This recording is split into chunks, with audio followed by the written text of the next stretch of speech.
Hi, this is Zach here with the weekend edition of the US Chartbreakers here at Zach's Traders Cafe. It is Sunday, the 11th of February, and what an end to the week last week above the 5,000 level.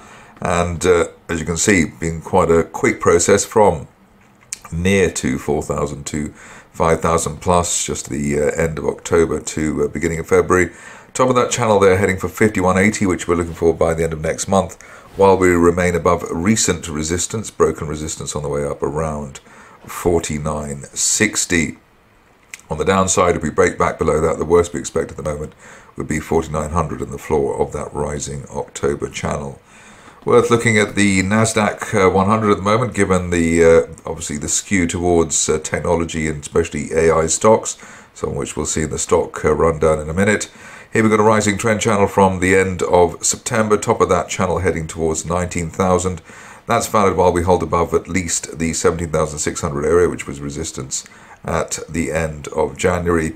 And in the case of any downside below 17,600, it would be the floor of that channel from the September-October period, currently around 17,400. I suppose in these situations, normally you'd also expect test of the 50-day line, that's 16,800, but we've got that channel floor there in the first instance. Moving along to the stocks, and starting off with Applied Materials, which it's up and away with these double gaps that we've had, with the first one there last month and the second one at the end of this week. Looking for this stock to head to the top of that rising trend channel from back in May. That's currently pointing to $210. That's valid while we hold above the previous high here around the $180 mark, so maybe 177, 178, and that's also the middle of the gap higher that we had at the end of last week. Cleanspark is a company that we've had a lot of time for over the recent past, but obviously after that dip in December, it took a while to regroup. The giveaway that we'd have a move to the upside came from an end-of-day close through a sharply rising 50-day moving average that we had on Wednesday, and obviously since then things have gone up and away. Closing high there as far as the post-December period is concerned, and looking for this market to head as high as $19 by the end of next month, especially while we remain above the $12 area, which was the resistance on the way down and also the bottom of the range on Friday.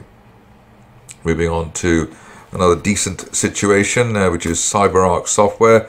Amazing end of week there with the push through from the bottom of that rising trend channel from back in September. Top of the channel currently heading towards $320, which is where we are hoping this market will head up to, while we're above, I suppose, 260, which is basically the opening area on Thursday. So above 360, 320, hopefully by the end of next month. Moving along to another situation on the move in a nice way, which is Cloudflare. And here, massive gap to the upside through to new highs.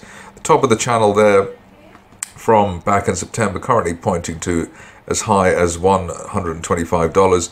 Something that we're looking for, I suppose, while we're above the $100 area. That's sort of the upper part of the big gap that we left back on Thursday going into Friday. So above 100, 125, the simple message there on Cloudflare. Onto a famous name in the crypto area, which is Coinbase. Not surprisingly, starting to get a move on now, given the very strong start to February that we've seen for the crypto space. Obviously, we're looking forward to the halving of Bitcoin in April. Rising trend channel there from the middle of last year, and that's currently pointing to $205. We're looking for that maybe by the end of next month, but that might be calling a bit soon. But above the 50-day line, currently around $142.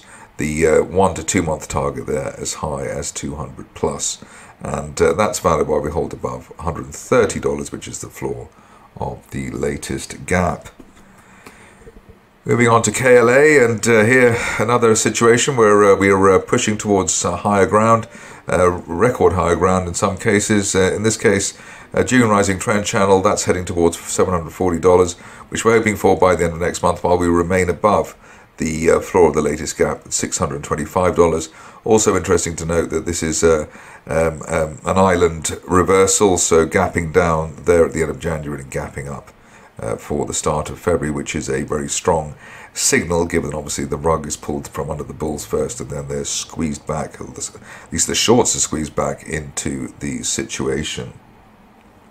On to another stock of note, Masonite, and here you can see that the shares have been building a base rather, I suppose, tentatively over the recent past, but you can see that there is a rising trend channel base here for the shares. So the top of the channel, they're heading towards 108, and that's valid while we hold above, obviously, the floor of the channel. That's currently around the $86 mark. If you're looking for a rather tighter stop loss, then it's either the resistance, the previous resistance for the shares around $93, or looking for the 50-day moving average there at 90. So above 90, looking for 108 on Masonite.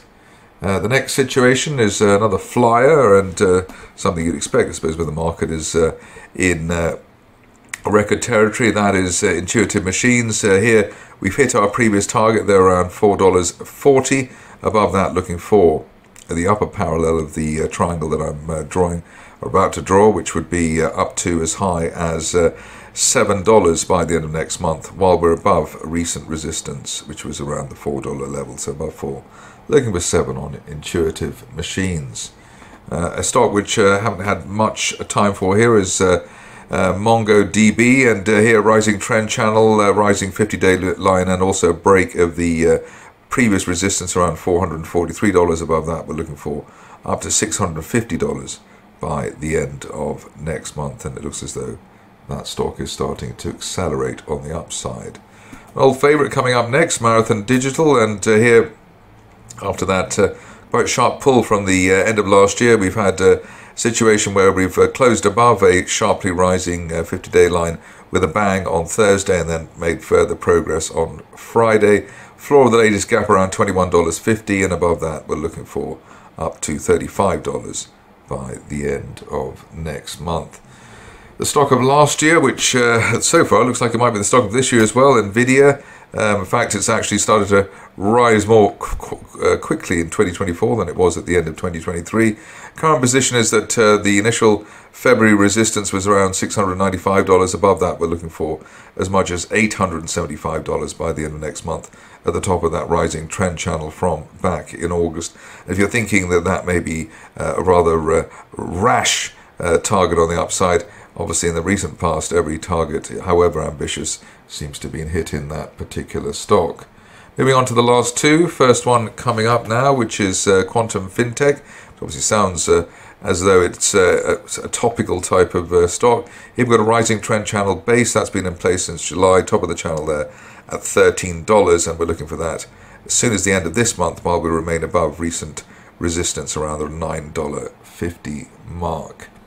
Finishing off with a new one for the Chartbreakers, and it's Super Microcomputer, which sounds highly topical at the moment. Rising trend channel there, near vertical move in the recent past, and the top of the channel there from April last year, currently heading towards the 800, well, the 900 mark, and we're looking for that by the end of next month, while we remain above recent support for the shares at 670. If you're really fussy, I suppose you could just get it under the stop loss there, just under $700, but either way, 900 could be on the cards there by the end of next month.